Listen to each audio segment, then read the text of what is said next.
शेतकऱ्यांनी संकटाची सवय लावून घ्यावी, आशा पटेल यांचं अजब वक्तव्य. नुकसान भरपाई देण्याची सरकारची ऐपत नाही. पटेलांच्या वक्तव्यावर शेतकऱ्यांचा संताप. तर पुढारी न्यूजवर पाशा पटेल आणि राजू शेट्टी यांच्यात खडाजंगी.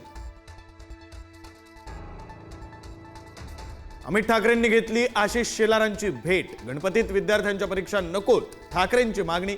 तर सचिवांशी चर्चा करून निर्णय घेऊ, शेलारांचं आश्वासन. मनसे अध्यक्ष राज ठाकरे पुणे दौऱ्यावर. आगामी निवडणुकीबाबत पुण्यात पदाधिकाऱ्यांची बैठक घेणार.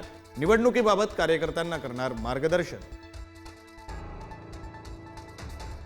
भारत पाकिस्तान क्रिकेट सामने नकोत, खासदार संजय राऊतांचं पंतप्रधान मोदींना पत्र. पाकिस्तानसोबत क्रिकेट खेळणं म्हणजे शहीदांचा अपमान, राऊतांकडून पत्रात उल्लेख.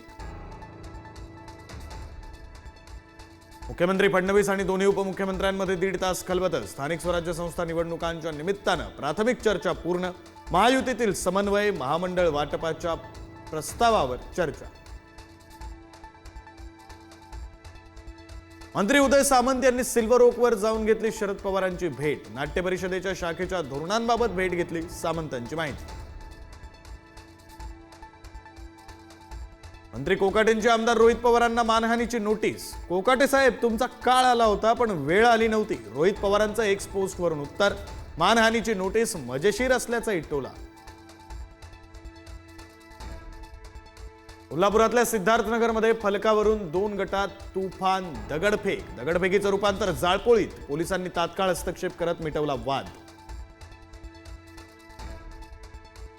जालन्यामध्ये मराठा आंदोलक मनोज जरांगेंची महत्त्वाची बैठक. 27 ऑगस्टला जरांगे यांच्या नेतृत्वात मराठा समाज मुंबईकडे रवाना होणार. बैठकीत तयारीवर होणार चर्चा.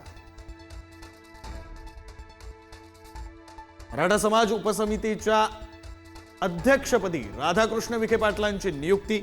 मनोज जरांगेंच्या आंदोलनाआधी सरकारकडून उपसमितीचं पुनर्गठन. मराठा समाजाच्या सामाजिक, आर्थिक, शैक्षणिक स्थितीबाबत आढावा घेत राहणार. ट्रेडिंग गुरु अवधूत साठे यांच्या कार्यालयावर सेबीचा छापा. कर्जतमधील ट्रेडिंग अकादमीमध्ये 2 दिवस शोध मोहीम. आणखी काही फायनान्शियल इन्फ्लुएन्सर्स रडारवर. महाराष्ट्रातील काही बडी नावं समोर येण्याची शक्यता. देशातील 40% मुख्यमंत्र्यांविरुद्ध फौजदारी गुन्हे. एडीआरच्या नव्या अहवालातून माहिती समोर. तेलंगणाचे मुख्यमंत्री रेवंत रेड्डींविरोधात सर्वाधिक 89 खटले. मुख्यमंत्री फडणवीसांवर 4 खटले घोषित. नागपुरात मारबत मिरवणुकीचा उत्साह. काळी आणि पिवळी मारबत मिरवणुकीला नागपूरकरांची हजेरी. समाजातील कुप्रथा आणि रोग दूर करण्यासाठी काढली जाते मिरवणूक. कोकणात जाणाऱ्या चाकरमान्यांसाठी भाजपकडून स्पेशल ट्रेन. नितेश राणे यांच्याकडून सोडण्यात येणाऱ्या ट्रेनला रवींद्र चव्हाण हिरवा झेंडा दाखवणार.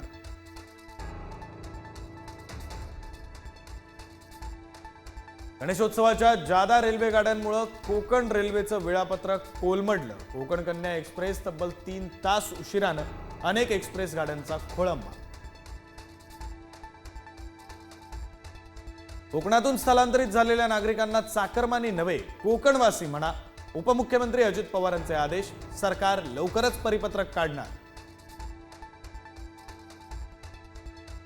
सरकारची महत्वाकांक्षी आनंदाचा शिधा योजना आता बंद होण्याच्या मार्गावर. यंदाच्या गणेशोत्सवातही शिधा नाही. लाखो लाभार्थी नागरिकांचा अपेक्षाभंग.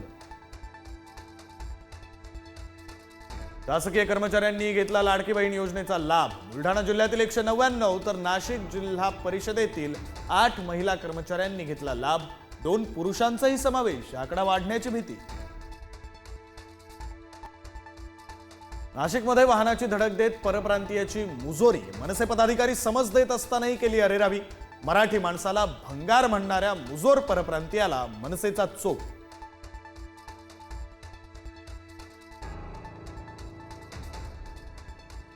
ऑनलाईन गेमिंगचा विळखा. संभाजीनगरमध्ये 17 वर्षीय मुलाची आत्महत्या. ऑनलाईन गेमिंगमध्ये आर्थिक नुकसान झाल्यानं उचललं टोकाचं पाऊल. पंतप्रधान नरेंद्र मोदी 4 दिवसांच्या परराष्ट्र दौऱ्यावर. 29 ऑगस्टला जपान आणि चीनच्या दौऱ्यावर जाणार. चीनमध्ये मोदी शांघाय सहकार्य संघटनेच्या वार्षिक परिषदेत सहभागी होणार. 5 वर्षांनी टिकटॉक वेबसाईट भारतामध्ये अनब्लॉक झाल्याची माहिती. टिकटॉककडून मात्र अद्याप कोणतीही अधिकृत घोषणा नाही, तर अनब्लॉकचा आदेश जारी केला नसल्याचं भारत सरकारचं स्पष्टीकरण.